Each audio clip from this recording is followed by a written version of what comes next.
हम आशिक सरकार पे जो रंग चढ़ा है, हम आशिक सरकार पे जो रंग चढ़ा है, ये रंग रज़ा रंग रज़ा रंग रज़ा है, ये रंग रज़ा रंग रज़ा रंग रज़ा है। हम आशिक सरकार पे जो रंग चढ़ा है, ये रंग रज़ा रंग रज़ा रंग रज़ा है। जोरे वाले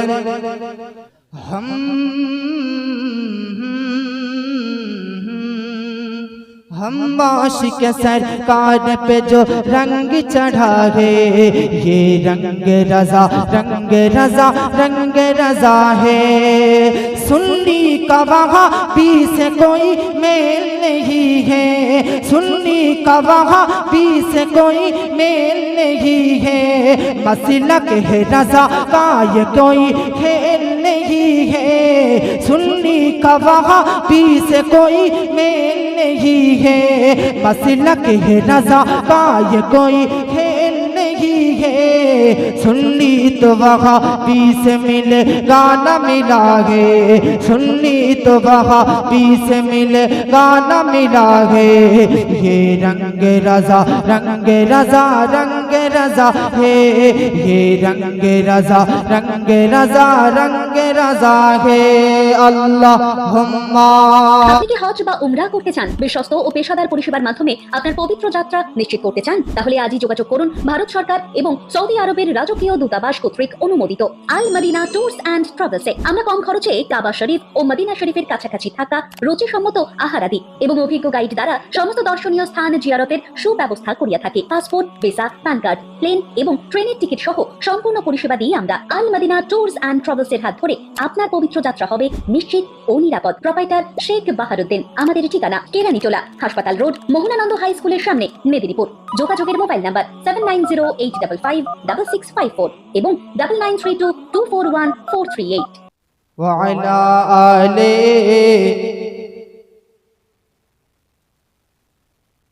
সাল্লাল্লাহু তাআলা আলাইহি ওয়াসাল্লাম।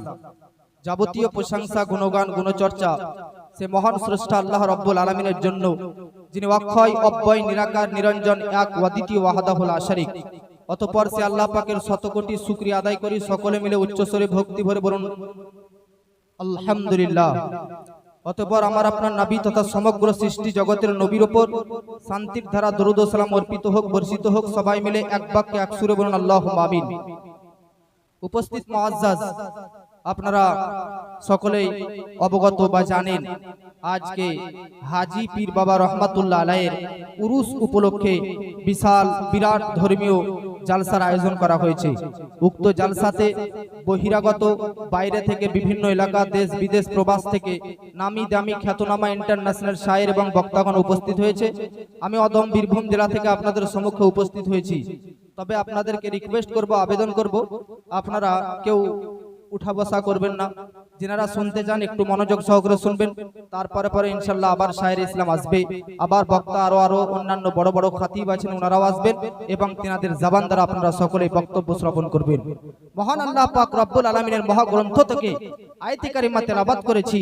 আল্লাহ পাক বলতেছেন, আলা ইন্না আউলিয়া আল্লাহি লা খাউফুন আলাইহিম ওয়া লা হুম ইয়াহজানুন। জোরে বলেন সুবহানাল্লাহ। এই পৃথিবীর মধ্যে নবীগণ, রসুলগণ ব্যতীত ছাড়া আরো অন্যান্য কিছু মানব জাতি, মানব সৃষ্টি আছে, যাদেরকে আল্লাহ রাব্বুল আলামিন অতি সম্মানে সম্মানিত করেছেন, অতি মর্যাদায় অধিষ্ঠিত করেছেন, অতি ক্ষমতা দান করেছেন, অতি পাওয়ার দান করেছেন। তিনারা নবী তো নয়, রসুল তো নয়, কোনো পয়গম্বর তো নয়, কিন্তু তিনারা হচ্ছেন প্রত্যেকটি এক একজন আল্লাহর বড় বড় ওলিগণ রয়েছে। নবী ছাড়া, রসুল ছাড়া, পয়গম্বর ছাড়া এই দুনিয়ার মাঝে আরো অন্যান্য সৃষ্টি মানবকুলকে যাদেরকে আল্লাহ পাক পাওয়ার ক্ষমতা শক্তি দান করেছেন, তিনারা সকলেই হচ্ছে এক একজন পীর, এক একজন মাশাইখগণ, এক একজন আল্লাহর ওলিগণ। জোরে বলেন সুবহানাল্লাহ। জিনাদের সম্পর্কে, জিনাদের প্রসঙ্গে, জিনাদের সংক্রান্তে আল্লাহ রাব্বুল আলামিন কোরআনের মধ্যে 11 নম্বর পারা সূরা ইউনূসের মধ্যে বলতেছে, আলা ইন্না আউলিয়া আল্লাহি লা খাউফুন আলাইহিম ওয়া লা হুম ইয়াহজানুন, অর্থাৎ এই আল্লাহর ওলিগণ এমন ওলিগণ যাদের না ভয় আছে না দুঃখ আছে। জোরে বলেন আল্লাহর ওলিগণদের কোনো ভয় আছে? জোরে বলেন আল্লাহর ওলিগণদের কোনো ভয় আছে? আল্লাহর ওলিগণদের কোনো দুঃখ আছে? নেই। ভয় নেই, দুঃখ নেই। এর ব্যাখ্যা কি? এর এক্সপ্লেনেশন কি? এর তরজমা কি? এর সঠিক অর্থ কি? তো সাহেবে তাফসিরে কবির ইমাম ফখরুদ্দিন রাজি রাহমাহুল্লাহ বলতেছে, আল্লাহর ওলিদের ভয় নেই, এর অর্থ হচ্ছে আল্লাহর ওলি আল্লাহ ছাড়া আর পৃথিবীর কাউকে ভয় করে না। জোরে বলেন আল্লাহর ওলিদের ভয় নেই, এর সংজ্ঞা হচ্ছে আল্লাহ ব্যতীত তারা আর অন্য কাউকে ভয় করেন না। জোরে বলেন এটা একটা তাফসীর, কিন্তু দ্বিতীয় তাফসীর শুনেন, আল্লাহর ওলিদের ভয় নেই এবং দুঃখ নেই, এর অর্থ কি, এর ব্যাখ্যা কি? তো মনে রাখতে হবে বেরাদার, একটা মানুষের ভয় কখন হয় এবং দুঃখ কখন হয়, তো বলতেছি আপনাদেরকে কান খাড়া করে শুনে নিন। একটা মানুষের ভয় হয় ফিউচারকে ভেবে, ভবিষ্যৎকে ভেবে, আর দুঃখ হয় অতীতকে ভেবে। জোরে বলেন সুবহানাল্লাহ। ভয় কখন হয়? ফিউচার টেন্স, ভবিষ্যৎকে ভেবে, আর দুঃখ কখন হয়? অতীতকে ভেবে। উদাহরণস্বরূপ আপনার এই গ্রামের মধ্যে বহু বিবাহিত যুবক আছে, বিবাহিত পুরুষ আছে, তাদের হয়তো 5 বছর, 10 বছর, 20 বছর বিবাহ হয়ে গেছে, কিন্তু তিনারা কোনো সন্তান প্রাপ্ত হয়নি, ছেলে পায়নি, তাদের কোনো সন্তান জন্ম নেয়নি, তাদের স্বামী স্ত্রীর মিলনে কোনো সন্তান পৃথিবীর মধ্যে আসেননি। তাহলে ভাবুন, সন্তান আসেনি, এটা অতীতকাল, এটা মাজি, এটা হচ্ছে পাস্ট টেন্স।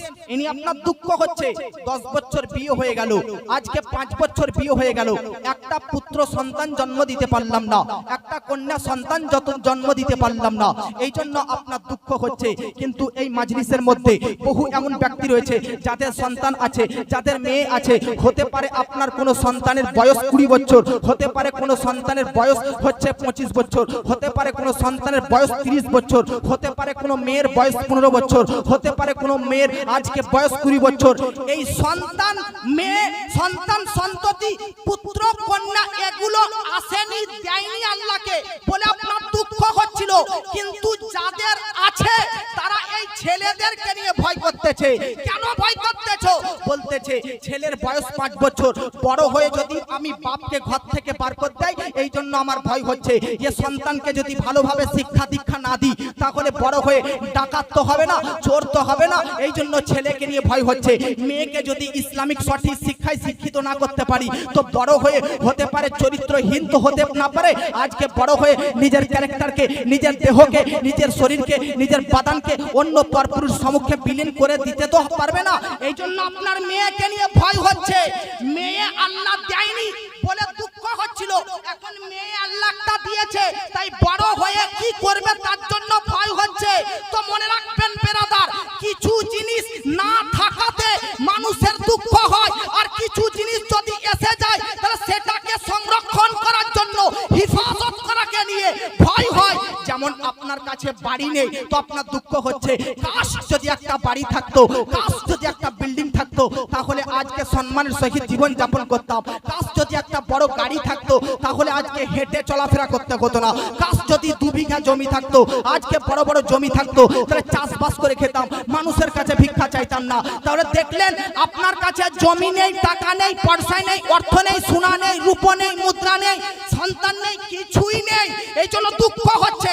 কিন্তু আল্লাহ পাক আপনাকে আজকে 20 বিঘা জমির মালিক করেছে, তো এই জমিকে নিয়ে আপনার ভয় হতেছে। আপ জমিটা ভবিষ্যতের মধ্যে হতে পারে না কেউ হারপিয়ে নেবে, কেউ ছিনিয়ে নেবে, এই জন্য জমিকে নিয়ে ভয় হচ্ছে। আজকে আপনার গাড়ি আছে, গাড়ি হতে পারে কেউ চুরি করে নিতে পারে, তাহলে গাড়িকে ভেবে, ভবিষ্যৎকে ভেবে আপনার ভয় হয়ে যাচ্ছে। এতক্ষণ ধরে হয়তোবা, আর আমি বিশ্বাস করি আপনার আমার কথা বুঝতে পেরে নিয়েছেন, যে কিছু জিনিস যদি মানুষের জীবনে না থাকে তাহলে মানুষের দুঃখ হয়, আর যদি সেটা নিয়ামত স্বরূপ আল্লাহ দিয়ে দেয়, তা সেটাকে সংরক্ষণ, হিফাজতকে কেন্দ্র করে চিন্তা ভাবনা করে ভয় হয়। মুসলমান না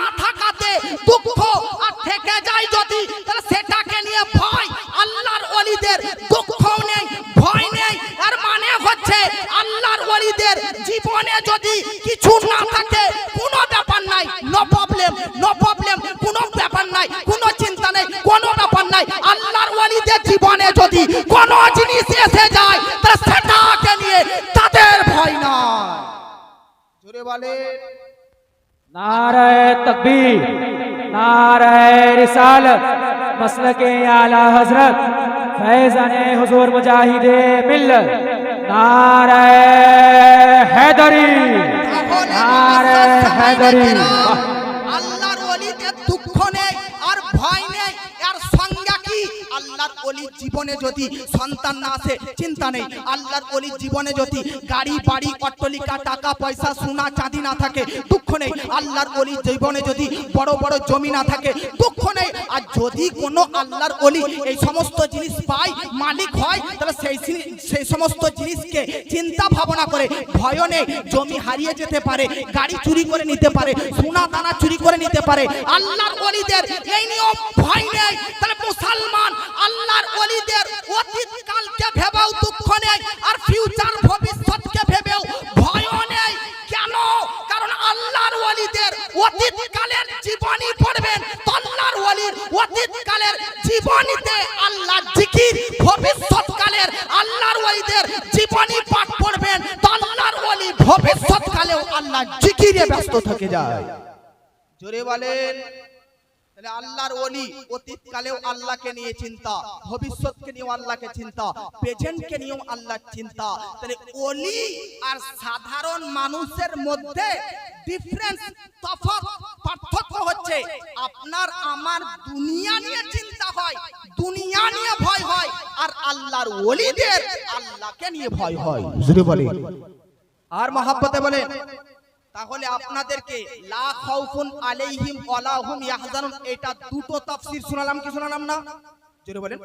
হ্যাঁ না বলেন না?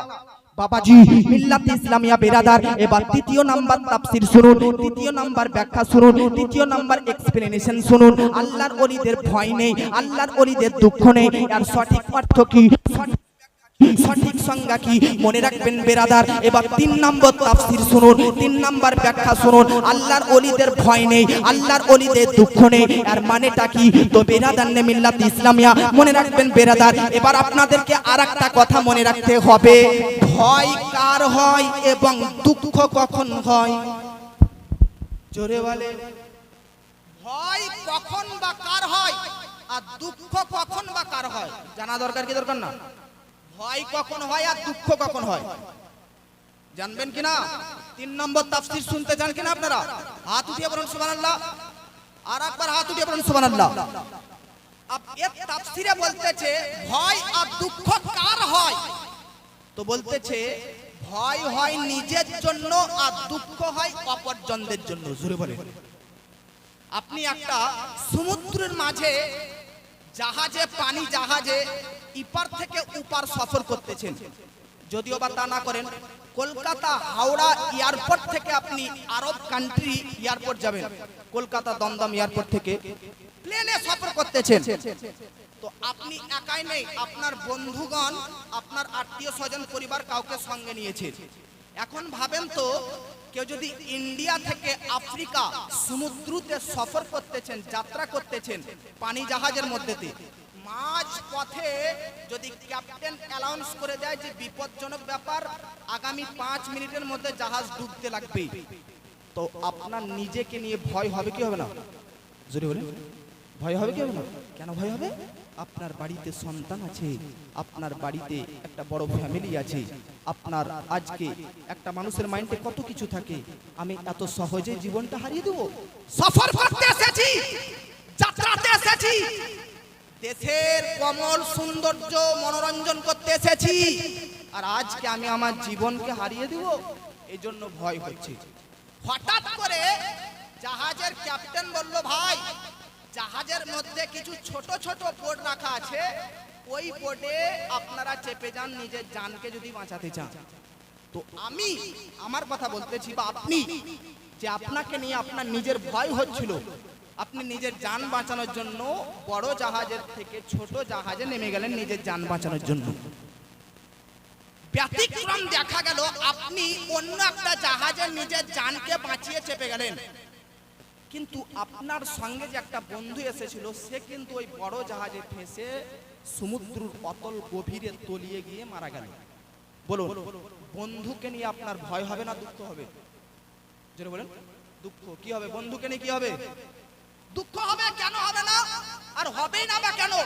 যে আপনি বলবেন ভাই আমরা একসঙ্গে এসেছিলাম, সফরের সঙ্গে একসঙ্গে ছিলাম, আজকে আমরা ট্যুরে কাজ করতেছি, আজকে যাত্রায় বের হয়েছি, তার বাপ মা আমার সঙ্গে ছেড়েছিল, কত ভরসা রেখে আজ তাকে হারিয়ে দিলাম, তার কি হবে, তার ফ্যামিলির কি হবে? ওকে নিয়ে দুঃখ হচ্ছে কি হয় না আপনার? হবে কি হবে না? আর নিজেকে নিয়ে কি হচ্ছিল? এই জন্য বলেন কি হচ্ছিল? তাহলে নিজেকে নিয়ে ভয় আর অপরজন বন্ধুকে নিয়ে দুঃখ। তাহলে আপনার ক্লিয়ার হয়ে গেল মাইন্ড যে ভয় হয় নিজের জন্য আর দুঃখ হয় বন্ধুদের জন্য। আল্লাহর ওয়ালিদের না ভয় আছে না দুঃখ আছে। এর মানে কি? আল্লাহ পাক বলতেছে ও আমার বন্ধু ওলিগণ, তোমাদের কোনো ভয় নেই। নিজের কবরের জগতেও পাস, হাসরের জগতেও পাস, মিজানের জগতেও পাস, পুলসিরাতের জগতেও পাস, জাহান্নাম থেকে মুক্তি পেয়ে পাস, নিজেও জান্নাতি। আর মুরিদদেরকে নিয়ে টেনশন হতেছে, মুরিদগণদেরকে নিয়ে, বন্ধু মুরিদদেরকে নিয়ে দুঃখ হতেছে। আরে যাও যাও, আমি আল্লাহ তাআলা মহান সত্তার অধিকারী, মহান রহমতের অধিকারী, তোমার ভয় নেই। মানে তুমি কবর, হাসর, মিজান, পুলসিরাত, জাহান্নাম থেকে পাস করে জান্নাতি হয়ে যাও। আর তোমার মুরিদদেরকে নিয়ে দুঃখ করার প্রয়োজন নেই, সঙ্গে মুরিদদেরকেও নিয়ে জান্নাতের মধ্যে চলে যাও। জোরে বলেন। আল্লাহ পাক রব্বুল আলামিন ওলিদেরকে ভয় নেই, দুঃখ নেই, আর অর্থ হচ্ছে যে ওলি তোমাদের নিজেদেরও কোনো ভয় নেই আর তোমাদের সঠিক সম্মত শরিয়াত সম্মত মুরিদগণদেরও কোনো ভয় নেই। জোরে বলেন। বাবাজি মিল্লাত ইসলামিয়া এই জন্য বলি, আজকে আপনারা হাজী পীর বাবা রহমাতুল্লাহ আলাইহির উরুস প্রাঙ্গণে মাজার মোবারকে এসেছেন। অত্যন্ত বেরাদার খুশির ব্যাপার, অত্যন্ত আনন্দের বিষয়। কেন কেন কেন? বিশাল একজন আল্লাহর ওলির মাজারে আপনি আসার সৌভাগ্য পেয়েছেন, আসার সুযোগ পেয়েছেন, এবং এই মাজারের পাশে দোয়া করার সৌভাগ্য পেয়েছেন, দোয়া করার আল্লাহর দরবারে প্রার্থনা করার সুবিধা পেয়েছেন, সুযোগ পেয়েছেন। আমি আপনাদেরকে বলতে চাই, গ্রামের মধ্যেতে, এলাকার মধ্যেতে মাজার থাকা ভালো। জোরে বলেন। মাজার থাকা ভালো না খারাপ? জোরে বলেন। আমাদের সুন্নি জামাতের মাজার থাকা দেখে বাতিল পন্থীদের অন্তরে কষ্ট হয়। হয় কি হয় না? বাতিল পন্থীদের ব্যথা হয় কি হয় না? বাতিল পন্থীদের রাগ হয় কি হয় না? বাতিল পন্থীদের আপনার প্রতি মুআজ্জাজ সামাইন کرام অ্যাটাক করার ইচ্ছা হয় কি হয় না? এই জন্য বাতিল পন্থীরা বলে শক্তিতে তো পারবে না, মুখে পারবে। তার জন্য কেউ যদি মাজারে যায় তাহলে তাকে বলে মাজার পূজারী। আপনাদের এলাকায় মাজার পূজারী বলে আপনাদেরকে ডাকে কি ডাকে না? চলে বলেন। দেওবন্দি ওয়াহাবি বাতিল পন্থীরা সুন্নিদেরকে টার্গেট করে মাজার পূজারী বলে কি বলে না? এই জোরে বলেন, মাজার পূজারী বলে কি বলে না? হ্যাঁ না না, মাজার পূজারী বলে যারা। আজকে আমি অধম ছোট নগণ্য জঘন্যর মুখ দিয়ে একটা আপনাদেরকে ঐতিহাসিক বার্তা দিয়ে যাচ্ছি, অন্তরের খাতায় নোট করে নিন। যারা আপনাকে মাজার পূজারী বলবে, মাজার পূজক বলবে, মনে রাখবেন বেরাদার, সে হচ্ছে মাজারের বিরোধিতাকারী, সে হচ্ছে মাজারের বিপক্ষ পার্টি। কারণ যে মাজার পূজারী আপনাকে বলবে সে মাজার বিরোধী ব্যক্তি, যে মাজার পূজক আপনাকে বলবে সে মাজারের শত্রু, যে মাজার পূজারী আপনাকে বলবে সে মাজারের বিপক্ষে রয়েছে। আর বুঝে নিবেন যে মাজারের বিরুদ্ধে রয়েছে তারা হচ্ছে শয়তানের দল, ফেরাউনের দল, নমরুদের দল, আবু লাহাবের দল, আবু জেহেলের দল, আজকে ইয়াজিদের দল। কেন? কারণ পৃথিবীর মধ্যে বড় বড় ইসলামিক ইতিহাস করুন, ইসলামিক হিস্টোরি সার্চ করুন, বড় বড় কিতাব সার্চ করুন, বড় বড় কিতাব পড়ুন। পৃথিবীর মধ্যে কোনো কিতাবে, কোনো গ্রন্থে, কোনো বুকসে, কোনো বইয়ের মধ্যে ফেরাউনের মাজার পাবেন না, ফেরাউনের মাজার পাবেন না, নমরুদের মাজার পাবেন না, আজকে আবু লাহাবের মাজার পাবেন না, আবু জেহেলের মাজার পাবেন না, উতবার মাজার পাবেন না, উতাইবার মাজার পাবেন না, ইয়াজিদের মাজার পাবেন না। এই জন্য ওদের মাজার নেই, আমাদের মাজার আছে। আরে যার কাছে 10 লাখ টাকা থাকে আর যার কাছে টাকা একদমই থাকে না, টাকা না থাকা ব্যক্তি 10 লাখ টাকার মালিকের প্রতি হিংসা করে, বিদ্বেষ করে, অহংকার করে। যাদের কাছে মাজার নেই তারাই তো মাজার যাদের কাছে আছে তাদের বিরোধিতা করতেই থাকবে। কথা ঠিক কিনা? ওদের কাছে মাজার নেই, ওদের দল হচ্ছে বেরাদার ফেরাউনের দল, ওরা হচ্ছে আবু জেহেলের দল, আবু লাহাবের দল। আর আরেকটা কথা আপনাদেরকে বলে দিচ্ছি, অন্তরের খাতায় নোট করে নিন, ঈমানদারদের মাজার হয়, বেঈমানদের মাজার হয়। এই জোরে বলেন, বেঈমানদের মাজার হয়, কাফেরদের মাজার হয়। মুশরিকদের মাজার হয়, মুনাফিকদের মাজার হয় না। আরে মাজার তো হবে ইমানদারদের, মাজার তো হবে নবীদের, মাজার তো হবে সৎ ব্যক্তিদের, মাজার হবে আল্লাহর ওলিদের, মাজার হবে আল্লাহ ওয়ালাদের।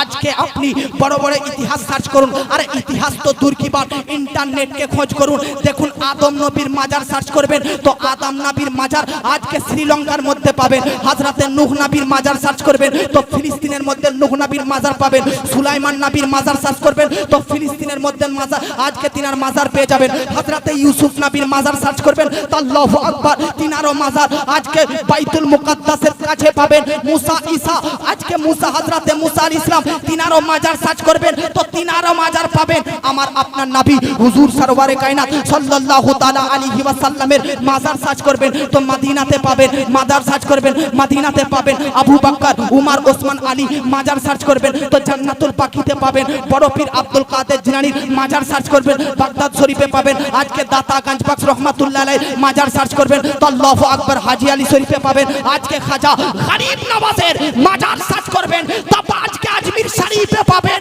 আর বেরেলির ইমাম ইশক ও মোহাব্বত আলা হযরতের মাজার সার্চ করবেন তো বেরেলি শরীফের মধ্যে পেয়ে যাবে।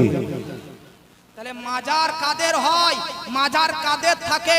আল্লাহর ওয়ালাদের মাজার থাকবে। তাহলে বুঝে নিন আপনি, যাদের মাজার আছে তারা নেককারের, তারা নেককার, তারা নাবিগণ, তারা সাহাবীগণ, তারা তাবেঈনগণ, তারা তাবে তাবেঈনগণ, তারা ওলিগণ, তারা বুজুর্গান। আর যাদের মাজার নেই তারা ফেরাউন, তারা নমরুদ, তারা আবু জেহেল, তারা আবু লাহাব, তারা কারুন, তারা ইয়াজিদ। তারা বোঝা যাচ্ছে যারা মাজার বিরোধিতা করে তারা ফেরাউন, নমরুদ, কারুন, হামান, আজকে আবু লাহাব, আবু জেহেল, ইয়াজিদের দলের লোক। আর যারা মাজার মান্য করে তারা সাহাবী ও নবীগণদের দলের লোক। জোরে বলেন। তাহলে মাজার থাকা ভালো কি ভালো না? মাজার বানানো জায়েজ আছে কিনা? আপনাদেরকে একটা কুরআন থেকে ইতিহাস শোনাচ্ছি যে মাজার থাকাটা কত ভালো। কুরআনের একটা ইতিহাস শোনাচ্ছি, হাত উঠা করে বলুন সুবহানাল্লাহ। আর মহব্বতে বলুন সুবহানাল্লাহ। আব্বাজি মুআজ্জাজ জামাইনে কেরাম, কুরআনের মধ্যে আপনি সার্চ করবেন, কুরআনের মধ্যে আপনি পাঠ করবেন। কুরআনের মধ্যে সবচাইতে বড় সূরা, সবচাইতে বড় সূরা, সেই সূরাটির নাম হচ্ছে সূরা আল বাকারা। সূরা আল বাকারার আজকে বাংলা অর্থ পড়বেন, বাংলা ব্যাখ্যা পড়বেন, বাংলা তাফসীর পড়বেন। সূরা বাকারার মধ্যেতে একটা বাক্সর ঘটনা লিপিবদ্ধ রয়েছে। জোরে বলেন। বাক্স বুঝেন আপনারা? বাক্স টাকা পয়সা জামা পোশাক ভরে রাখেন, মা বোনরা অবশ্যই বুঝে। আপনারা বুঝেন কি বুঝেন না? আরে হ্যাঁ না বলেন না। মনে হচ্ছে আপনাদের আওয়াজ উঁচু হয়ে যাচ্ছে গো। গজল পড়লে আওয়াজ উঁচু আর বক্তব্য রাখলে আওয়াজ নিচু। কিন্তু আমার বিশ্বাস আপনাদের মা বোনদেরকে দেখে মনে হচ্ছে উনাদেরকে যদি একবার বলি যে বলেন তো হ্যাঁ না না, উনাদের আওয়াজ এত জোর হয়ে যাবে যে আপনাদের সকলের আওয়াজ ডুবে যাবে। ডুববে কি ডুববে না? মা বোনদের কণ্ঠস্বর আওয়াজ খুবই উঁচু। আপনি বলবেন ভাই বুঝলেন কি করে? তো আমি বুঝলাম আমার গ্রামে, আপনার এলাকার কথা বলছি না, আমার গ্রামে যদি পশ্চিম পাড়াতে ঝগড়া হয় মা বোনদের দুটো মেয়ের, তো পূর্ব পাড়াতে শুনতে পাওয়া যায়। আপনাদের এলাকাতে পাওয়া যায় কি পাওয়া যায় না? তাহলে পশ্চিম পাড়াতে আজকে 1 কিলোমিটার দূর থেকে মা বোনদের ঝগড়ার আওয়াজ যদি পূর্ব পাড়া থেকে শুনতে পাওয়া যায়, তাহলে ভাবুন তো সামান্য 2-3 মিটারের ডিফারেন্সে মা বোনরা রয়েছে, ওরা যদি একবার চেঁচিয়ে সুবহানাল্লাহ বলে দেয় তাহলে আপনাদের আওয়াজ ডুবে যাবে কি যাবে না?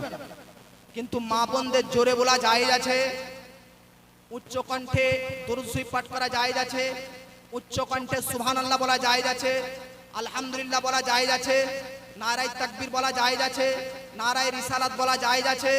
জায়েজ নেই তাহলে মা বোনরা আপনারা একটা কথা মাইন্ডটা সেট করে নিন, নারায়ে তাকবীর, নারায়ে রিসালাত, আল্লাহু আকবার, সুবহানাল্লাহ, আলহামদুলিল্লাহ, এই সমস্ত কিছু ভালো জিনিস, ভালো শব্দ, ভালো জিনিস যদি জোরে বলা না জায়েজ, হারাম হয়, তাহলে ঝগড়ার টাইমে মা বোনরা কত অশ্লীল বার্তা, কত খারাপ কথাবার্তা গালিগুলোজ করে, ওগুলো কি জোরে বলা জায়েজ হবে? জোরে বলেন। আজকের পর থেকে মা বোনরা হাজী পীর বাবা রহমাতুল্লাহ আলাইহির মাজারে এসে আপনি এই প্রতিজ্ঞা করুন যে এর পর থেকে বাড়ি যাওয়ার পর আর কখনো পাড়া প্রতিবেশী ছোটখাটো বিষয় নিয়ে কারোর সঙ্গে ঝগড়া করা যাবে। জোরে বলেন। ঝগড়া করা যাবে, বিভ্রান্ত করা যাবে, অশ্লীল কথাবার্তা বলা যাবে, কোনো নেগেটিভ কথা বলা যাবে, গালি দেওয়া যাবে, যাবে না। তো তবে যদি মা বোনরা পারেন তো বাড়ির ভিতরে রুমের ভিতরে স্বামীকে যত পারবেন বলবেন নাকি, পাড়া প্রতিবেশীকে তো বলা যায় নেই, তাই মা বোনরা বলবে আমাদের রাগটাকে তো ভিতরে রাখতে পারি না, একে তো তুলতে হবে, একে তো বার করতে হবে। এই জন্য আপনাদের যদি ইচ্ছা হয় তাহলে রুমের ভিতরে ঘরের দরজা কপাট লাগিয়ে রাত 12টার পর একদম যত পারবেন সব স্বামীকে বলে দিবেন।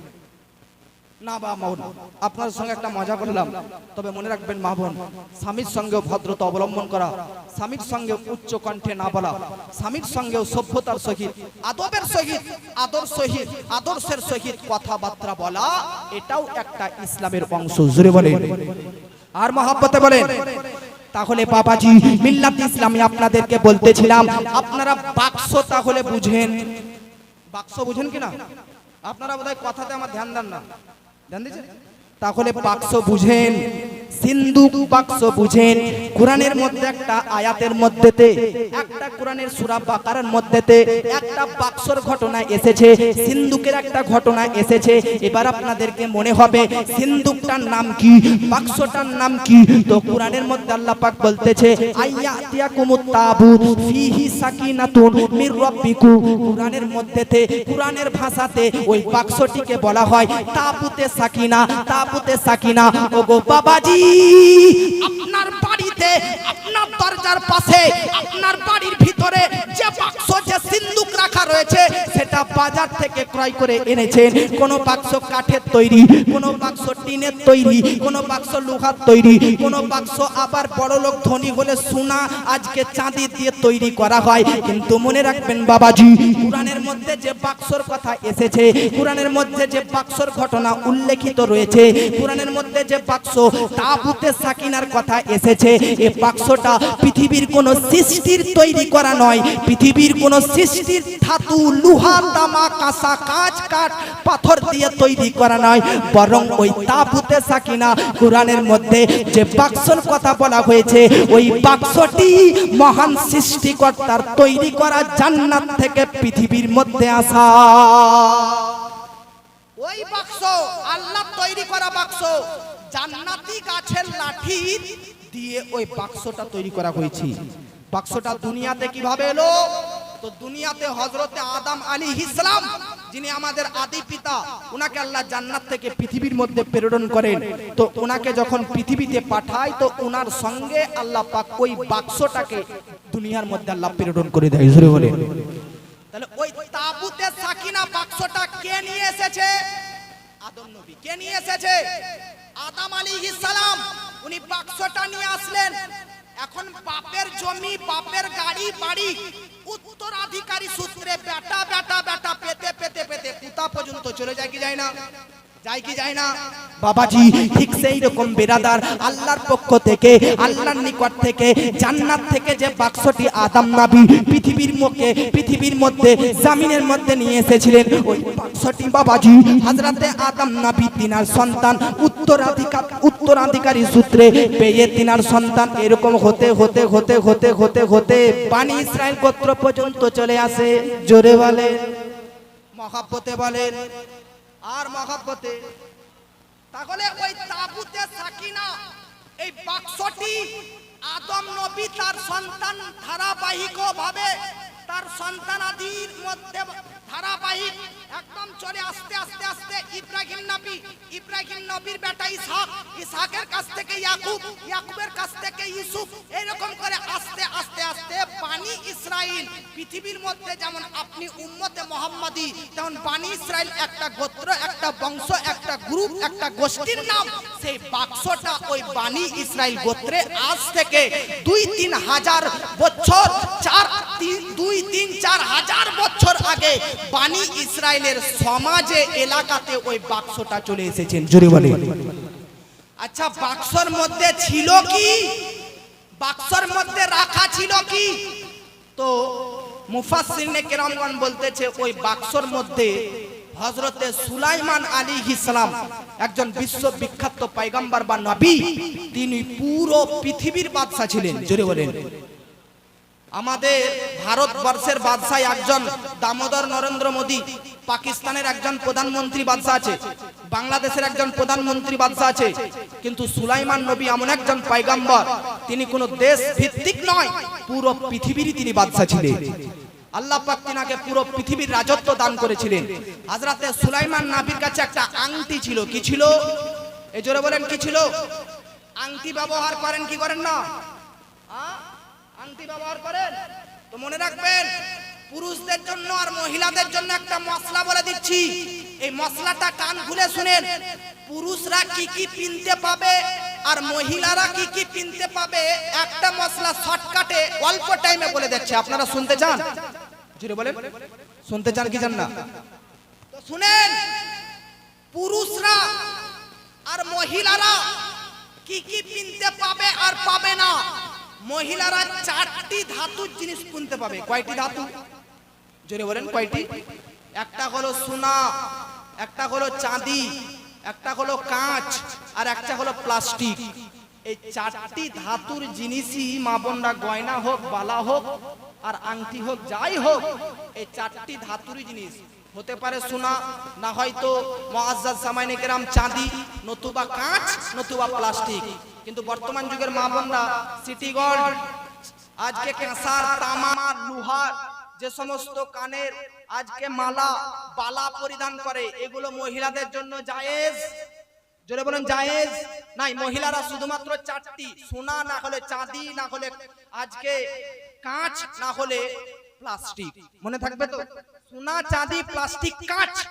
কাঁচের চুড়ি কিনতে পাবেন, কাঁচের জাতীয় জিনিস কিনতে পাবেন, প্লাস্টিকের অনেক কিনতে পাওয়া যায়, ওগুলো কিনতে পাবেন, সোনার কিনতে পাবেন, চাঁদির কিনতে পাবেন। তবে এই 4টি ধাতু ব্যতীত আর অন্য কোনো জিনিসের আপনি পড়তে পাবেন না।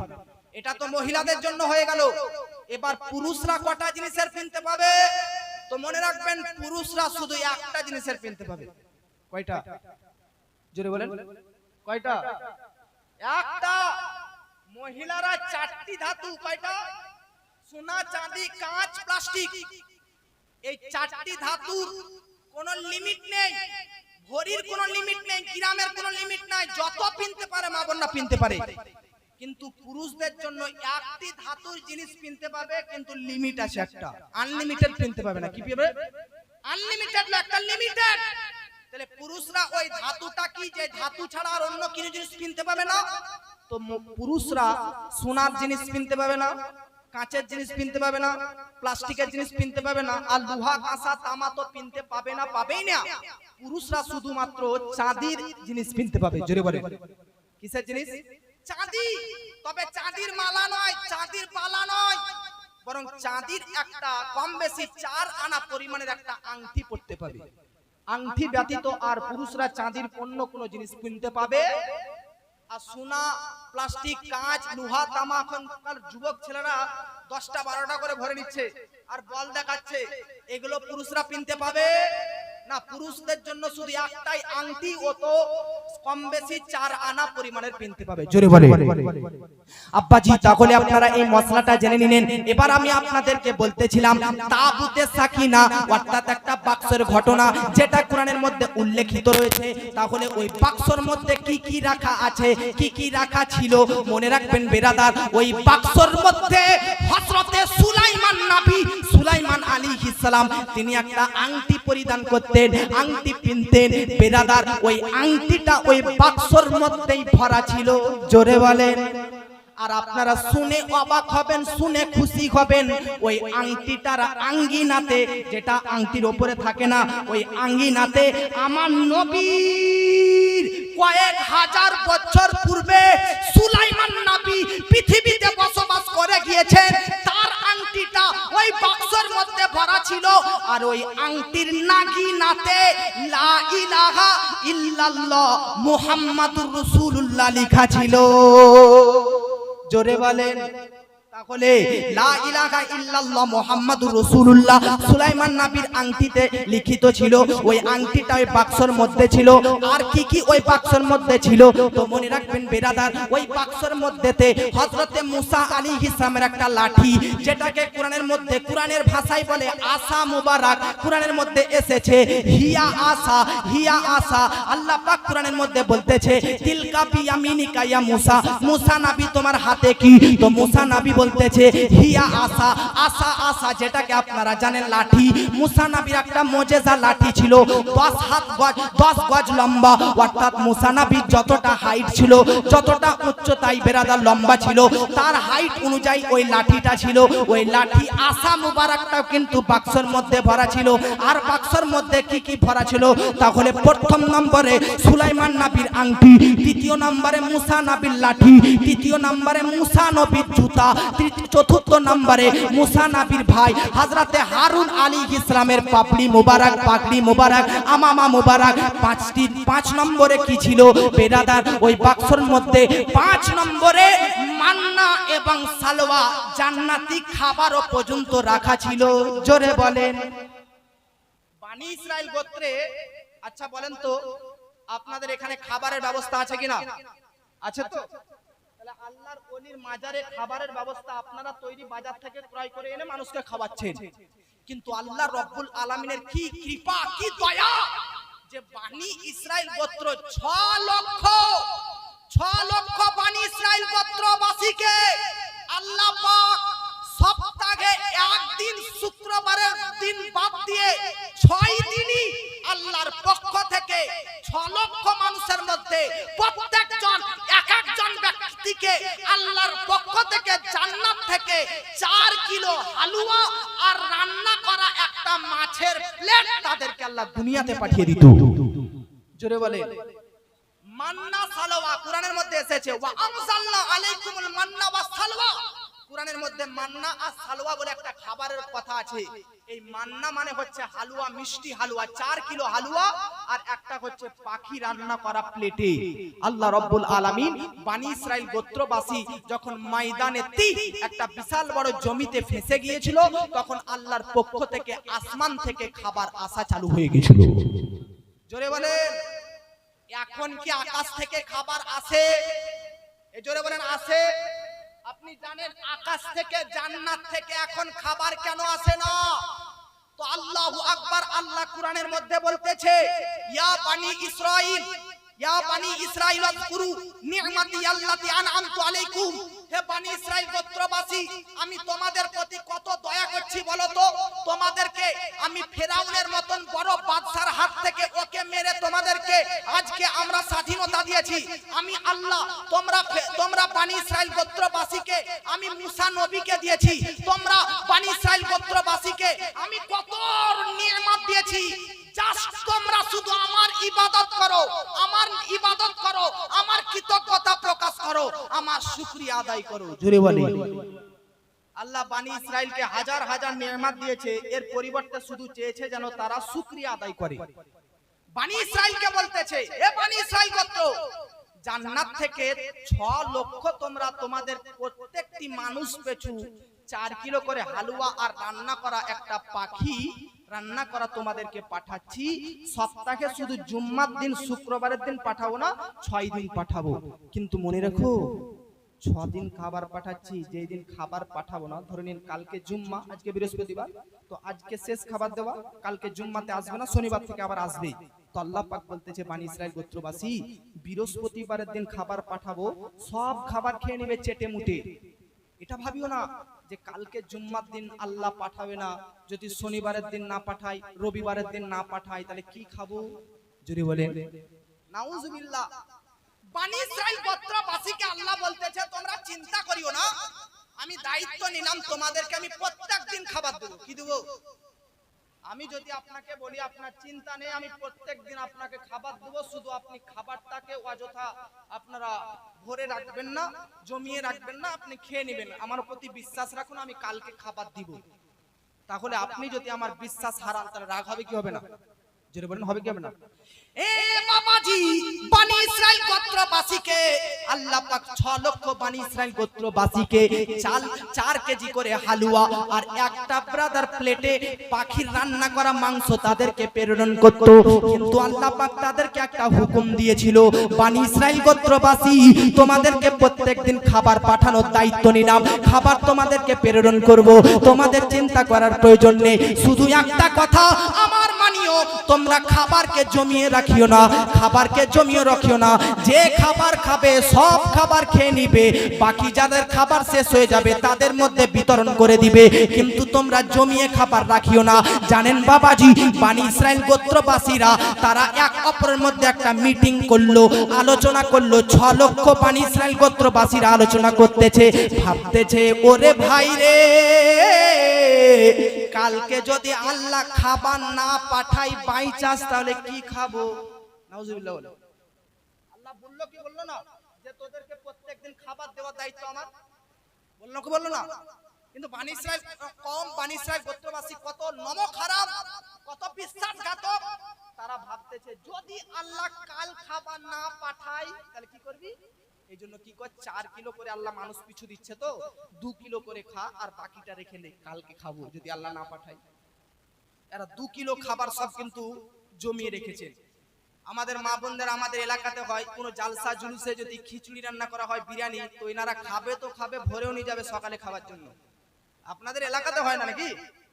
মা বোন না বলে, এটা মা বোনদের সংসার নিয়ে চিন্তা হয়, কাল সকালে খাবো। কিছু কিছু মা বোন আছে ফ্রিজে ভরে রাখে পরশু দিন খাবো বলে।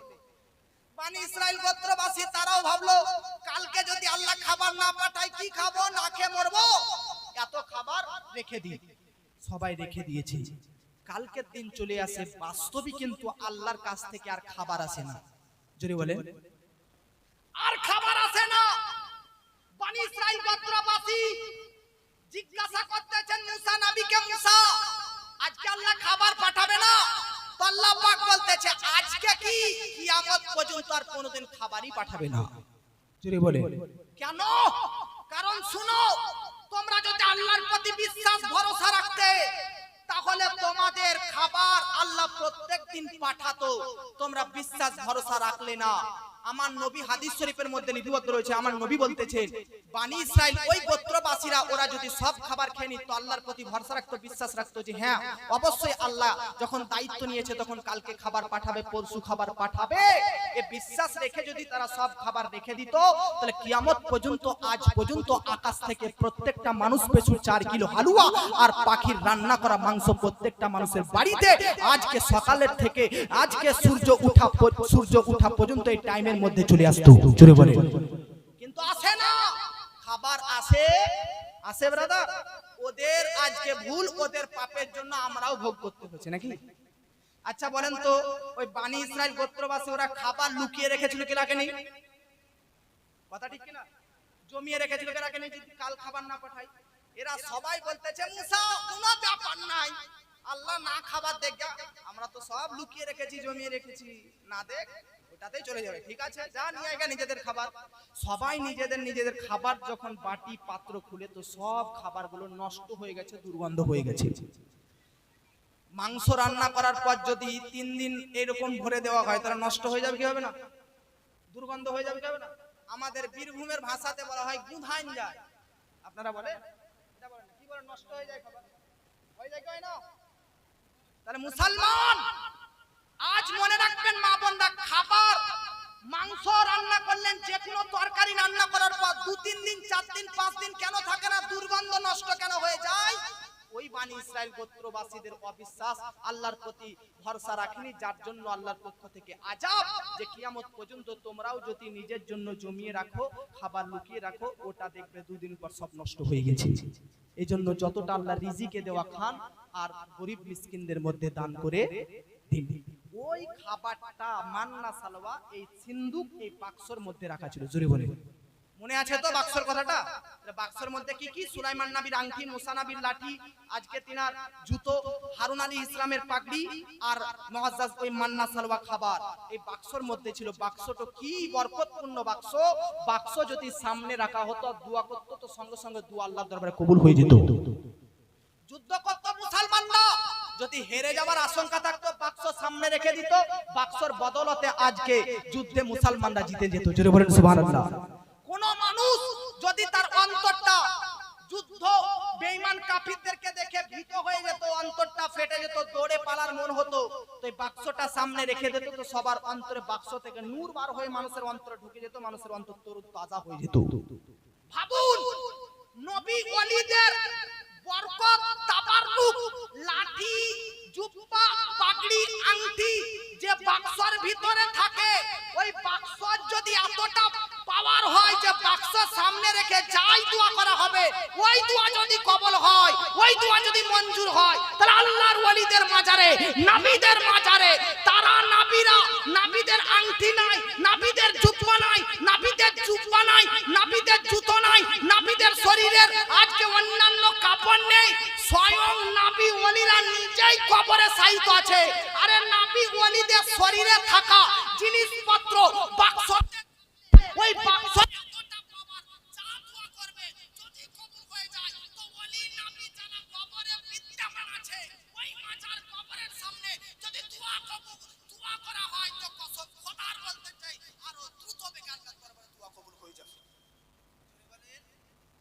বাবাজি আল্লাহর ওলির মাজার থাকা আত্মাধিক ভালো, আল্লাহর ওলিদের মাজার থাকা পৃথিবীর মধ্যে ভালো।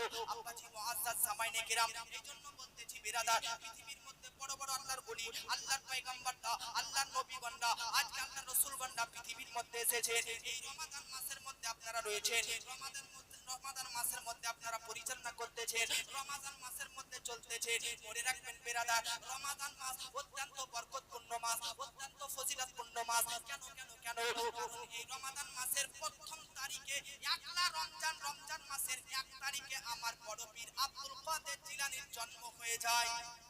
জোরে বলেন কোন বড় পীর আব্দুল কাদের জিলানী? যে বড় পীর আব্দুল কাদের জিলানী পৃথিবীতে 18 পারার হাফিজ হয়ে দুনিয়ার মধ্যে এসেছেন। বর্তমান যুগের কিছু ব্যক্তি সুন্নি মুসলমানদেরকে প্রশ্ন করতে থাকে, ও সুন্নি মুসলমান তোমরা বলো তো মায়ের গর্ভে থেকে, মায়ের স্টমাক থেকে, মায়ের পেট থেকে কোন সন্তান জন্ম নেয়, সে কি চিনে কোনটা মা কোনটা বাপ কোনটা দাদা কোনটা দাদি? না চিনে না। কেন? কারণ সে তো মূর্খ, সে তো আনএডুকেটেড, সে তো অশিক্ষিত। আমি বলতে চাই আজকে মুআজ্জাজ সামাইনে কিরাম, মায়ের গর্ভ থেকে কেউ জন্ম নিলে মূর্খ হয়ে জন্ম নেয়। আর আমরা বলতেছি বড় পীর পৃথিবীর মধ্যে মায়ের পেট থেকে জন্ম নেওয়া মাত্র 18 পারার হাফিজ হয়ে এসেছে। তাই বাতিলটা প্রশ্ন করতেছে এটা কিভাবে সম্ভব? তো আমি বলতে চাই তোরা সাধারণ মানুষকে আল্লাহর ওলির সঙ্গে কম্পেয়ার করতেছিস, তোরা সাধারণ মানুষের সঙ্গে আল্লাহর ওলির তুলনা করতেছিস। মনে রাখ আরে কোন অবাস্তব ঘটনা, কোন আশ্চর্যজনক ঘটনা যদি আল্লাহর ওলির দ্বারা হয়ে যায় তাহলে ওটা কারামাত হয়ে যায়। জোরে বলেন কি হয়ে যায়? কারামাত হয়ে যায়। তাহলে বড় পীর আব্দুল কাদের জিলানীর মায়ের পেট থেকে 18 পারার হাফিজ হয়ে আসাটা এটা আশ্চর্যের মনে হচ্ছে, কিন্তু এর চাইতে আশ্চর্যের বিষয় হচ্ছে এটাই, তিনি মায়ের পেটে 18 মাস পর্যন্ত ছিলেন। জোরে বলেন কোন সন্তান মায়ের গর্ভে 18 মাস পর্যন্ত থাকে? জোরে বলেন থাকে? এখন তো 9 মাস পরে বাচ্চা প্রসব দেয়, 18 মাস পর্যন্ত থাকে না। কিন্তু বাহারে বড় পীর আব্দুল কাদের জিলানী তিনার পাওয়ার দেখুন, 18 পারার হাফিজ হয়ে আসাটাকে তোদের কাছে আশ্চর্য মনে হচ্ছে, এটাই ভাবনা। আরে বড় পীর যদি মায়ের পেটে, যেটা সাধারণ কোন মহিলা পেটে থাকে না বাচ্চা, আর ওটা উম্মুল খায়ের ফাতিমার গর্ভে আব্দুল কাদের জিলানী 18 মাস থেকেছেন, তো 18 মাস মায়ের পেটে থাকাটা যদি কোনো ব্যাপার না হয় তাহলে 18 পারার হাফিজ হয়ে আসাটা এটাও ওলির ব্যাপারে কোনো ব্যাপার না। জোরে বলেন আল্লাহর ওলি বড় পীর আব্দুল কাদের জিলানী জন্ম হওয়া মাত্র, রমজান মাসের 1 তারিখে জন্ম হওয়া মাত্র 30 রমজান পর্যন্ত পুরো মাস সকাল থেকে আজকে ফজর থেকে সন্ধ্যা পর্যন্ত দুধ পান করতেন না। কেন? কারণ বড় পীর জানতেন এটা রমাদান মাস আর আমাদেরকে রমাদান মাসে রোজা আদায় করতে হবে। জোরে বলেন তাহলে কার নাম বড় পীর আব্দুল কাদের জিলানী? যে বড় পীর আব্দুল কাদের জিলানীর মুরিদ শুধু মানুষ নয়, জিন্না পর্যন্ত রয়েছে, ফারিস্তারা পর্যন্ত রয়েছে। কোন আব্দুল কাদের জিলানী? আল্লাহু আকবার। জিনার জন্ম আজকে 470 হিজরিতে, বড় পীরের জন্ম 470 হিজরিতে, এখন চলছে 1446 হিজরিতে। আমি জন্ম নিয়েছি, তো আমার জন্মের পর আমার পরিবার বুঝতে পেরেছে যে পুত্র সন্তান জন্ম জন্মগ্রহণ করেছে, আমার বোন জন্ম নিয়েছিল, তো আমার মা বাপ বুঝতে পেরেছে যে মেয়ে জন্ম নিয়েছে, তাহলে বেরাদার কোনো মায়ের পেটে যদি বাচ্চা থাকে, বাচ্চা এখনো পৃথিবীতে আসেনি, কেউ বলতে পারবে না এটা ছেলে না মেয়ে, ছেলে না মেয়ে। কিন্তু বর্তমান যুগের সায়েন্টিস্ট বৈজ্ঞানিকরা তারা এটা বলে দিচ্ছে যে ও জগৎবাসী, তোমরা জানো না মায়ের পেটে আজকে বড় বড় কম্পিউটাররা গবেষণা করে দিয়েছে পেটে পুত্র সন্তান আছে না কন্যা সন্তান আছে।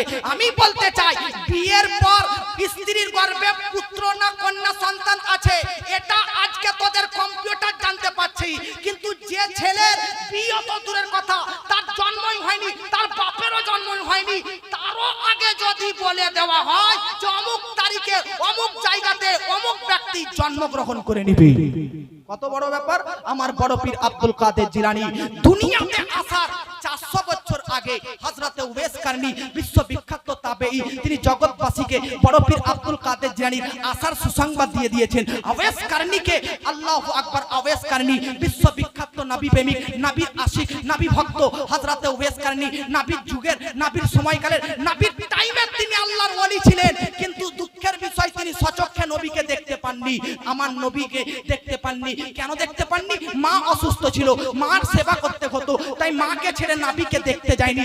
নবী মায়ের সেবা করাটা এত পছন্দ করলেন যে আমার নবী বলতেছে ও উমর ও আলী, তোমরা দুজন জলিলুল কদর সাহাবী, যাও আমার জুব্বা নিয়ে যাও, উওয়েস কারনীকে গিফট করে আসো, উওয়েস কারনীকে উপহার দিয়ে আসো। হযরতে আলী ও উমর আজকে নবীর জুব্বা নিয়েছে উওয়েস কারনীর কাছে আসে, আর আসার সময় নবী ওই দুইজন সাহাবীকে বলে দিয়েছিলেন, শুনো তোমরা যখন আমার উম্মত, আমার প্রেমিক উওয়েস কারনীর সঙ্গে সাক্ষাৎ করবে, তো তাকে গিয়ে বলবে সে যেন আমার উম্মতের জন্য আল্লাহর দরবারে ক্ষমা চায়। হযরত উওয়েস কারনীকে বলা হলো আপনি একটু আমার নবীর উম্মতের জন্য ক্ষমা চান। হযরত উওয়েস কারনী সাজদায় পড়ে আল্লাহর নবী আমাদের জন্য কান্না করতেছেন, মায়াবী কণ্ঠে মাপ চাইতেছেন। আল্লাহ পাক রব্বুল আলামিনের পক্ষ থেকে গায়েবী ভাবে আওয়াজ আসতেছে, উওয়েস চিন্তা করিস না, চিন্তা করিস না, তোর দোয়া কবুল, আর তোর দোয়া কবুল, তোর দোয়াতে হাসরের প্রান্তরে কিয়ামতের দিন তোর দোয়াতে নবী মুহাম্মাদের অর্ধেক উম্মতকে maaf করে জান্নাতি বানিয়ে দেওয়া হবে, কিন্তু বাকি অর্ধেক উম্মতকে maaf করা হবে না। উওয়েস কারনী বলতেছে ইয়া আল্লাহ, অর্ধেককে maaf করলে বাকি অর্ধেককে কেন নয়? আল্লাহর পক্ষ থেকে গায়েবী ভাবে আওয়াজ আসতেছে, উওয়েস তোমার দোয়াতে অর্ধেক উম্মতকে maaf করলাম, আর বাকি অর্ধেক উম্মতকে তোমার থেকে 400 বছর পর বাগদাদ শরীফে আব্দুল কাদের নামক এক ওলি জন্ম নেবে, তার দোয়াতে বাকি অর্ধেক উম্মতকে maaf করে দেওয়া হবে। এ হচ্ছে বড় পীর আব্দুল কাদের জিলানী। টাইম শেষ হয়ে গেছে, আমার বক্তব্য এখানে ইতি ও সমাপ্তি ঘোষণা করলাম। বড় পীর আব্দুল কাদের জিলানী অত্যন্ত আল্লাহর ওলি ছিলেন।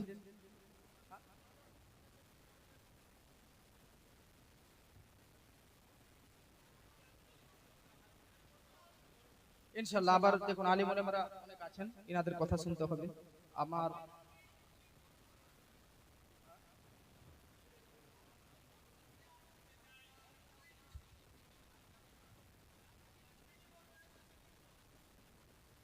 আচ্ছা বলতেছি ব্রাদার, বড় পীর আব্দুল কাদের জিলানী সে যিনার জন্মের 400 বছর আগে উওয়েস কারনী আজকে দুনিয়াবাসীকে জানিয়ে দিয়েছেন যে আজকে আমার পর 400 বছর পর বাগদাদ শরীফে জন্ম নেবে আব্দুল কাদের। শুধু উওয়েস কারনী একাই নয়, হযরতে জুনায়েদ বাগদাদি যিনি আমার বড় পীরের জন্মের কয়েক শত বছর আগেকার পীর বুজুর্গ ওলি, তিনিও জগৎবাসীকে বলে দিয়েছেন 470 হিজরিতে আজকে কুতুব হয়ে জন্ম নেবে আব্দুল কাদের। শুধু জুনায়েদ বাগদাদি নয়, বরং বেরাদার হযরতে তাহির রহমাতুল্লাহ আলাইহি তিনিও বলে গেছেন, হযরতে আল্লাহু আকবার আবু বকর বাতাইহি রহমাতুল্লাহ তিনিও বলে গিয়েছেন, পৃথিবীর মধ্যে বড় বড় আল্লাহর ওলিগণ, বড় বড় বুজুর্গানে দিনদা জগৎবাসীকে বড় পীরের জন্মের আগেই জানিয়ে দিয়েছিলেন যে পৃথিবীর মধ্যে বাগদাদ শহরে আজকে আব্দুল কাদের নামক একজন ব্যক্তি আবির্ভাব হবে। এইজন্য বেরেলির ইমাম ইশক মোহাব্বত আলা হযরত লিখতেছে, जो वली कब्ल थे या बाप हुए या होंगे सब अदब रखते हैं दिल में मेरे आका या गौसे आजम तेरा। কোন গৌসে আজমের আপনারা দামান ধরে আছেন? ও গৌসে পাক জিনার হুকুমত, জিনার রাজত্ব আসমানের মধ্যে, জমিনের মধ্যে, দারিয়ার মধ্যেতে। কোন গৌসে পাক জিনার কদম মোবারক সম্পর্কে বলা হয়েছে, কাদামি হাজিহি রাকাবাতি কুল্লি ওলিগিল্লাহ, জিনার কদম মোবারক পৃথিবীর সমস্ত ওলিদের কাঁধের মোবারকে রয়েছে। কতজন ওলিদের কাঁধে? তো কিতাবের মধ্যে লিখতে বলতেছে ইমাম হাসান আসকারি থেকে কিয়ামতের পূর্ব মুহূর্ত ইমাম মাহদি আলাইহিস সালাম পর্যন্ত যত আল্লাহর ওলি এর মধ্যে আসবে সব ওলির কাঁধে বড় পীরের পা থাকবে। এই জন্য আলা হযরত বলতেছেন वाह क्या मर्तबा ए गौस है बाला तेरा, वाह क्या मर्तबा ए गौस है बाला तेरा, ऊंचे ऊंचो सरों से कदम आला तेरा, सर भला क्या कोई जाने कि कैसा है तेरा, अरे औलिया मलते के आंखें वो है तलवा तेरा। কোন গৌসে আযমের আপনারা দিবানা আসুন মুআজ্জাজ কোন গৌসে পাক যে গৌসে পাক বলেছেন লবিন কাশাফাত আওরাতুল লিমুরিদি ওয়া আনা বিল মাশরিকি ওয়া আনা বিল মাগরিবি। আমি বড় পীর আব্দুল কাদের জিলানী বলতেছি, আরে আমি এমন এক বড় পীর আব্দুল কাদের যদি আমি বাগদাদ শরীফে থাকি আর আমার কোন সঠিক মুরিদ আমার কোন আশিক আমার যদি প্রেমিক শরীয়ত সম্মত মুরিদ যদি পৃথিবীর পশ্চিমে থাকে বা পূর্বে থাকে বা দক্ষিণে থাকে আর তার হাঁটুর কাপড় যদি ভুলবশত উঠে যায় তো আমি বাগদাদ থেকে তার হাঁটুর কাপড়টা নামিয়ে দিই। জোরে বলে কোন বড় পীর আব্দুল কাদের জিলানী যিনি বাগদাদ থেকে পৃথিবীর কোন প্রান্ত থেকে যদি কোন মুরিদের আজকে হাঁটুর কাপড় উঠে যায় তাহলে সেই হাঁটুর কাপড় তুলে দেওয়ার মতন ক্ষমতা আমার বড় পীরের মধ্যে রয়েছে। আজকে একটা জ্বলন্ত প্রমাণ দিয়ে দিচ্ছি, কানে শুনে নিন, অন্তরের খাতায় নোট করে নিন। বেরেলির ইমাম ইমাম ইশক মোহাম্মদ আলা হযরতের ছোট বেটা মুফতি আজম হিন্দ মুস্তাফা রাজা খাঁ ভাবুন মুআজ্জাজ কোন মানুষ যদি ইন্তেকাল করে মারা যায় তাহলে তার হাত নড়াচড়া পা নড়াচড়া শরীরের প্রত্যেকটা অঙ্গ প্রত্যঙ্গ নড়াচড়া করা বন্ধ হয়ে যায়, কিন্তু মুফতি আজম হিন্দ আলা হযরতের ছোট বেটা ইন্তেকালের পর গ্রামবাসী যখন তিনাকে গোসল দেওয়ার জন্য খাটলির মধ্যে শায়িত করেছেন তো মুসলমান মুফতি আজম হিন্দ আলা হযরতের ছোট বেটাকে গোসল দেওয়ার সময় ভুলবশত হাঁটুর কাপড়টা উঠে যায় তো মুফতি আজম হিন্দ আলা হযরতের নিজের ছোট বেটা ইন্তেকালের পরেও নিজের হাতের কাপড়টা নিজেই নামিয়ে নিয়েছে। জগৎবাসী বলতে লাগলো, জগৎবাসী চিল্লাতে লাগলো, চিৎকার করতে লাগলো, ব্যাপারটা কি? মানুষ মরে যাওয়ার পর হাত নড়াচড়া বন্ধ, পা নড়াচড়া বন্ধ, নিঃশ্বাস অক্সিজেন কার্বন ডাই অক্সাইড সব বন্ধ, কিন্তু কিভাবে মুফতি আজম হিন্দ ছোট বেটা আলা হযরতের নিজের কাপড় নিজেই নামিয়ে নেয়? তখন জগৎবাসীকে বলে দেওয়া হলো তোমরা জানো না আলা হযরতের ছোট বেটা একজন সাচ্চা পাক্কা বড় পীরের মুরিদ ছিলেন, আর বড় পীর বলেছে আমার কোন মুরিদের যদি হাঁটুর কাপড় উঠে যায় তা আমি নামিয়ে দিব। তাই ইন্তেকালের পর আলা হযরতের ছোট বেটা নিজের হাতে আজকে কাপড় নামানো হাত তো ছোট বেটা আলা হযরতের ছিল, কিন্তু শক্তি বাগদাদ শরীফের গৌস আব্দুল কাদের ছিল। কোন বড় পীর আব্দুল কাদের জিলানীর আপনি আশিক যে বড় পীর আব্দুল কাদের জিলানী বলতেছে ইন্না মুরিদি আলা মুরিদি কাসমাই আলাল আরদি, আমার মুরিদদের উপর আমার হাত এইরকম ভাবে আছে যেমন ভাবে আকাশের ছায়া মানুষের মধ্যে আছে। কোন বড় পীর আব্দুল কাদের জিলানী যিনি 40 বছর পর্যন্ত আল্লাহু আকবার এশার উজুতে ফজরের নামাজ আদায় করেছেন, প্রত্যেকদিন 1000 রাকাত করে নফল নামাজ পড়েছেন, প্রতি 1000 রাকাত নফল নামাজে একটা করে কোরআন খতম দিয়েছেন। কোন গৌসে পাক আব্দুল কাদের জিলানী আল্লাহু আকবার যে বড় পীর আব্দুল কাদের জিলানী সম্পর্কে কিতাবের মধ্যে পাওয়া যায় 70,000 লাখ লাখ মাজমাতে বক্তব্য রাখতেন। আজকে মাইক্রোফোনের দ্বারাতে আমি বক্তব্য রাখতেছি আর জোর গলায় চিৎকার করে বলতেছি, কিন্তু বড় পীর আব্দুল কাদের জিলানী এমন একজন ব্যক্তি ছিল বিনা মাইকে বিনা লাউড স্পিকারের সাহায্যে বক্তব্য যদি রাখতেন সামনেকার মানুষ যে শব্দ শুনতে পাওয়া যেত 1 লাখ মাজমার শেষের ব্যক্তি ওই রকম কণ্ঠেই শুনতে পেত। মহব্বতে বলুন সুবহানাল্লাহ। কোন বড় পীর আব্দুল কাদের জিলানী যিনার শৈশবকাল থেকে আজকে মুআজ্জাজ ইন্তেকালের শেষ মুহূর্ত পর্যন্ত পড়বেন তো আপনি ব্রাদার মিল্লাত ইসলামিয়া পেয়ে যাবেন। ও বড় পীর আব্দুল কাদের জিলানী বা গিলানী রাহমাতুল্লাহ আলাইহি কোন সাধারণ আল্লাহর ওলি ছিলেন না, এত বড় কামিল এত বড় আল্লাহর ওলি ছিলেন। আপনি জানেন ব্রাদার বড় পীর আব্দুল কাদের জিলানী হঠাৎ করে একদিন ব্রাদার মিল্লাত ইসলামিয়া মাসের পর মাস সপ্তাহের পর সপ্তাহ দিনের পর দিন তিনি আল্লাহর ধ্যানে মগ্ন থাকতেন, সাধনা করতেন আল্লাহকে পাওয়ার জন্য, জঙ্গলে জঙ্গলে ঘোরাফেরা করতেন আল্লাহকে পাওয়ার জন্য। এইরকম তিনি বড় পীর হননি। একদিন হঠাৎ করে বড় পীর আব্দুল কাদের জিলানী বলতেছেন আরে যা আজ থেকে কসম করলাম যতদিন পর্যন্ত আল্লাহ আমাকে না খাওয়াবে ততদিন পর্যন্ত আমি খাবই না। সুবহানাল্লাহ বলেন। বড় পীর কসম করতেছে যতদিন পর্যন্ত আল্লাহ না খাবে আমি খাবো না। মুসলমান একদিন পেরিয়ে যায়, আজকে জঙ্গলের মধ্যে সাধনা করতেছে, খাওয়া দাওয়া অফ। কেন? কারণ তিনি কসম করেছেন আল্লাহ না খাওয়ালে খাবো না। 2 দিন পেরিয়ে যায়, 3 দিন পেরিয়ে যায়, 4 দিন পেরিয়ে যায়, 5 দিন পেরিয়ে যায়, খাওয়া দাওয়া অফ, পানাহার বন্ধ, আহার বন্ধ। এইরকম করে 30 দিন পেরিয়ে যায়, 39 দিন পেরিয়ে যায়, 40 দিন পর আল্লাহ বলছে এ আবু সাইদ মাকজুমি আব্দুল কাদের জিলানীর পীর ও মুর্শিদ। জোরে বলে আবু সাইদ মাকজুমি, যাও আমার বান্দা আব্দুল কাদেরকে খাওয়াও আর বলো যে তোমার প্রতি আল্লাহ রাজি হয়ে গেছে। আবু সাইদ মাকজুমি বড় পীরের কাছে আসার পর বলতেছে আব্দুল কাদির और इबादत करने की जरूरत नहीं, अब रुक जा, क्यों? इसीलिए तेरे लिए खाना खुद रब ताला जन्नत से मेरे जरिए तुझे पर भेजा है, तेरे पास भेजा है। तो वो अब्दुल कादिर जिलानी है जो कसमें दे दे के खाते थे पीते थे। এই জন্য मेरे आला हजरत असीमुल बरकत मुजाद्दिदीन मिल्लत इमाम इश्क मोहब्बत आला हजरत शाह इमाम अहमद रजा खान लिखतेছেন कसमें दे दे के खिलाता है और पिलाता है तुझे, प्यारा अल्लाह चाहने वाला है तेरा।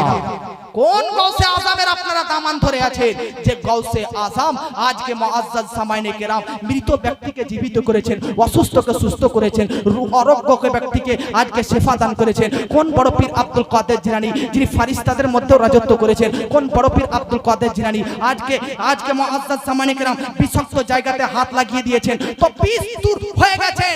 এই রকম আব্দুল কাদের জিলানী, এই রকম আব্দুল কাদের জিলানীর মতন আর জগতের মধ্যে কোনো ওলি পাবেন না। কেন? তার কারণ হচ্ছে এটাই, আমার আপনার নবী নিজেই বড় পীরের বাপের স্বপ্নে এসে বলে দিয়েছিলেন ও আবু সালেহ মুসা জঙ্গি আব্দুল কাদেরের বাপ, আমি নবীর মর্যাদা, আমি নবীর সম্মান পাওয়ার যেমন সমস্ত নবীদের মধ্যে উচ্চ, তেমন সমস্ত ওলিদের মধ্যে তোমার বেটারও মর্যাদা হবে উচ্চ। জোরে বলে এইজন্য মুআজ্জাজ টাইম সম্পূর্ণ নারে তাকবীর, নারে রিসালাত, মাসলাকে আলা হযরত দ্বীন ইসলাম। একবার দরুদ শরীফ পাঠ করুন আল্লাহুম্মা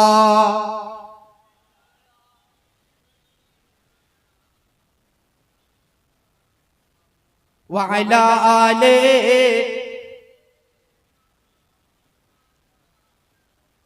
সাল্লাল্লাহু আলাইহি ওয়াসাল্লাম। 25 মিনিটে বক্তব্য শেষ করার কথা ছিল কিন্তু আপনাদের কথাতে 10 মিনিট বাড়িয়ে বলার কথা ছিল নাকি? 32 হয়েছে, 7 আর 3 মিনিট বলে দেবো মহব্বতে বলেন। গৌস পাকের দামান ধরবেন কি ধরবেন না? জোরে বলেন, ধরবেন কি ধরবেন না? হ্যাঁ, আল্লাহর ওলি কেউ হতে পারবে না যতক্ষণ না পর্যন্ত তাকওয়া না অর্জন করবে। জোরে বলেন, তাকওয়া ছাড়া কেউ আল্লাহর ওলি হয় না। তাকওয়া মানে হচ্ছে খোদাভীরুতা, নিজেকে বাঁচানো পাপের কাজ থেকে, এটার নাম তাকওয়া। বড় পীর আব্দুল কাদের জিলানীর তাকওয়া কি? 29টি রোজা হবার পর, চাঁদ দেখার পর সবাই বলে কালকে ঈদ, কালকে ঈদ। আব্দুল কাদের জিলানীকে সবাই দেখতেছে, উনি কান্না করতেছেন। কেন কান্না করতেছেন? আপনার জন্য কি ঈদ নয়? উনি বলতেছে পাগলা, ঈদ তো তার জন্য হবে যার উপর আল্লাহ রাজি হয়ে গেছে। আমি আব্দুল কাদের জিলানী জানি না যে আল্লাহর আমার প্রতি রাজি আছে কিনা। ভাবুন, এত বড় ওলি হবার পরেও যদি এরকম তিনি ধারণা রাখে, তাহলে আমাদেরকে কত ধারণা রাখা উচিত। ও খাজা গরিবে নামাজ, যিনি মায়ের পেটে পর্যন্ত তাসবিহ পাঠ করতেন। জোরে বলে, ও খাজা গরিব নওয়াজ, যিনি এক লোটার মধ্যে পুরো আনা সাগরের পানিকে ভরে দিয়েছেন। ও খাজা গরিব নওয়াজ, যিনি জন্মের পর আজকে মুআজ্জাজ 7 বছর বয়সে কোরআন মাজিদের হাফিজ হয়ে গেছে। ও বড় পীর আব্দুল, ও খাজা গরিব নওয়াজ, যিনি উটকে যদি বসিয়ে দিয়েছেন তো রাজা মন্ত্রীরা আজকে চেষ্টার পর চেষ্টা করে ওই উটকে তুলতে পারেনি। জোরে বলে, ও খাজা গরিব নওয়াজ, যিনি আমার আপনার নবীকে মক্কা শরীফে সরাসরি কথা বলেছে। ও নবী, ও গরিব নওয়াজ, যিনি আমার হুজুর সাল্লাল্লাহু তাআলা আলাইহি ওয়াসাল্লামের কাছ থেকে আজকে সুসংবাদ নিয়ে ভারতের জমিনে ইসলাম প্রচার ও প্রসার করতে এসেছে। ও গরিব নওয়াজ, যিনি মুআজ্জাজ তিনার অল্প টাইমে 92 থেকে 95 লাখ বেধর্মীকে মুসলমান করে দিয়েছে। সবার তাকওয়া রয়েছে, সবার অন্তরে আল্লাহর ভয় রয়েছে। কেউ তাকওয়া বিহীন, কেউ ভয় ছাড়া আল্লাহর ওলি হতে পারে না। জোরে বলেন, আল্লাহর ওলি হতে পারে না। আলা হযরতের জীবনী পড়বেন, আলা হযরতের জীবনে কখনো নামাজ কাজা নেই, জামাত ছুটেনি। সবার বড় বড় আল্লাহর ওলিদের ইতিহাস পড়ুন, হিস্টোরি পড়ুন, বড় বড় একজন আল্লাহর ওলি হয়ে গেছেন। এজন্য আমি আমার বক্তব্য আগে বাড়াচ্ছি না, বাংলা গজল একটা ছন্দ পাঠ করব আপনাদের সম্মুখে। একবার দরুদ শরীফ পাঠ করুন আল্লাহুম্মা। আমাকে অনেকে ফোন করেন তাবিজের জন্য। আমি বাবা তাবিজ করি না, তবে আপনাকে বলতে পারি, আপনারা যারা বিভিন্ন রকম জিন ভূত বিভিন্ন বিষয় যদি আপনারা মনে করেন আমি একটু করব, তাহলে আপনারা সোলাইমানি এলাজে রুহানিতে, সোলাইমানি এলাজে রুহানিতে চলে আসুন। এবং বিভিন্ন প্রকারের যেটা আপনার জিন জাদু বদনজর অবৈধ সম্পর্ক বিচ্ছেদ এইসব ইত্যাদি যেগুলো আছে যোগাযোগ করবেন একটি নাম্বারে। যোগাযোগ নাম্বার 8240 22 62 65। 8240 22 62 65। আমি করি না, তো আসেন এই নাম্বারে যোগাযোগ করবেন, ইনশাআল্লাহ তাআলা বলে দিবেন, আশা রাখি।